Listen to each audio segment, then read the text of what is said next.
The guy crossed the median, ran across the highway to get away from police, and that pursuit ended here with the suspect on the ground and stun gun prongs coming out of his clothes. So they're working to get this truck out of the embankment. But then this is the real serious one that we have to talk about, because this truck was engulfed in flames about an hour ago.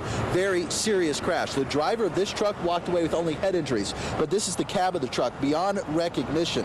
Parents, students, teachers begin showing up at Ottawa High School. At least one parent has already told me the lack of communication is, quote, disheartening. You see there's a suitcase here as well. This is a gentleman from Knoxville, and he's trying to get to the airport. The airport's in Atlanta.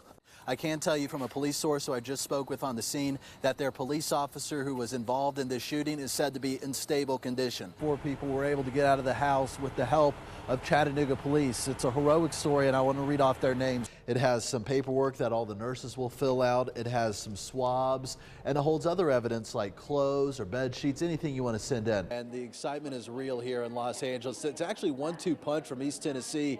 You have Jordan Smith getting first place, but then you have Emily Ann Roberts from Knoxville coming in second. It took 11 hours and repeated calls to get a salt truck to treat an icy portion of Hickson Pike last March. And a Channel 3 investigation discovered road crews only arrived after a driver hit that patch of ice and died.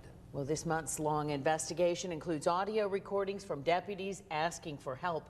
Channel 3 Eyewitness News reporter Dan Kennedy and investigative producer Beth Berger went to TDOT for answers. It's a story you'll see here only on 3. It's going to be a while before it gets above freezing, so in the morning hours, still going to be icy in places. Some patchy areas of ice where some of the water was running over the roadway and froze overnight, so that's out there. The warnings for overnight ice began Thursday night. Forecasters knew Friday morning's commute could be dangerous, and by 3 a.m. Friday, a deputy on patrol saw trouble firsthand. He used caution in the 9200 block of Hickson. There's ice all over. I've already asked for sand. This curvy part of Hickson Pike near Lakeside was a sheet of ice, and deputies wanted it treated fast, so they called TDOT. 2 salt trucks were on standby that night in Chattanooga. TDOT Smartway in Knoxville, how may I help you? Hey, this is Sandra at Hamilton County again. The 9200 block of Hickson Pike needs sand and salt. They're pretty bad and rush hour is coming up. Now, you called in earlier about this, right? I think this one was called in about 6 hours ago. All right, we'll let them know. 2 calls to TDOT, but not a single salt truck showing up to treat this section of Hickson Pike. So it stayed icy for hours. And by 7:30 Friday morning, deputies' worst fears were realized. 9113 Hickson Pike. Have a head-on collision, a Honda Accord versus a Mazda Miata. 64-year-old Joe Dempsey was on his way to work when he hit a patch of ice and crossed the double lines, hitting another car with a mother and her child. It appears to be somewhat serious. They survived, but Dempsey died, and ice was to blame. We were doing the best we could, but we had not gotten a call. We don't have a record of any call, any time. Jennifer Flynn, spokesperson for TDOT, says they have no record of the county requesting a salt truck, but radio traffic obtained by Channel 3 proves otherwise. I'm calling the state first. TDOT Smartway in Knoxville, how may I help you? That call went to Knoxville's 24-hour TDOT dispatch center. Officials admit a salt truck should have been dispatched immediately. All right, we'll let them know. All right, thanks. Thank you very much. There may have been a bit of a communications breakdown in this case between Knoxville and Chattanooga. I don't know. TDOT was dispatched a 3rd time to the 9200 block of Hickson Pike. This time, they went and treated the ice, but it was too late for Joe Dempsey. Crews showed up half an hour after he was killed. And I just hate that, that we didn't get out there, but we didn't get the call. And as soon as we got the call, we went.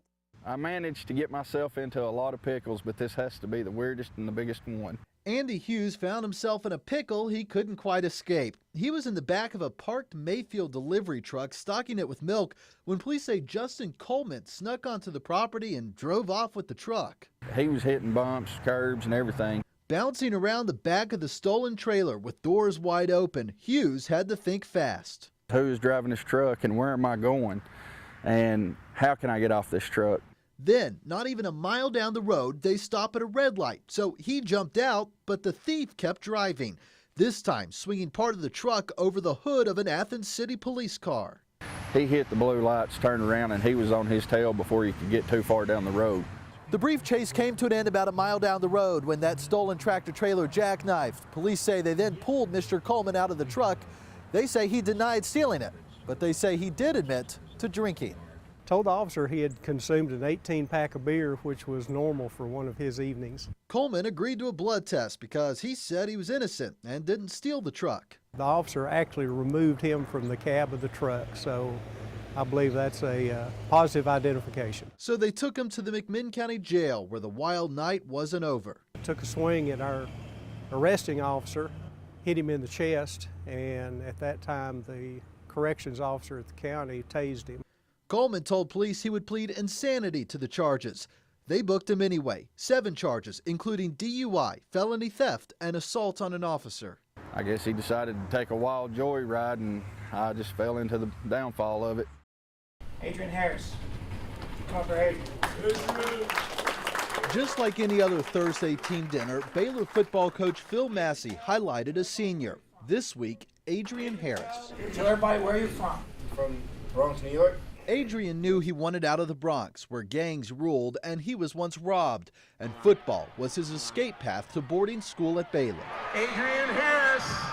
But through 3 seasons of touchdown celebrations, big wins, and crushing losses, something has been missing. His mom, still in the Bronx, has never seen him play at Baylor. You're 3 years. Has anybody seen my boy? Oh, no. Until this week.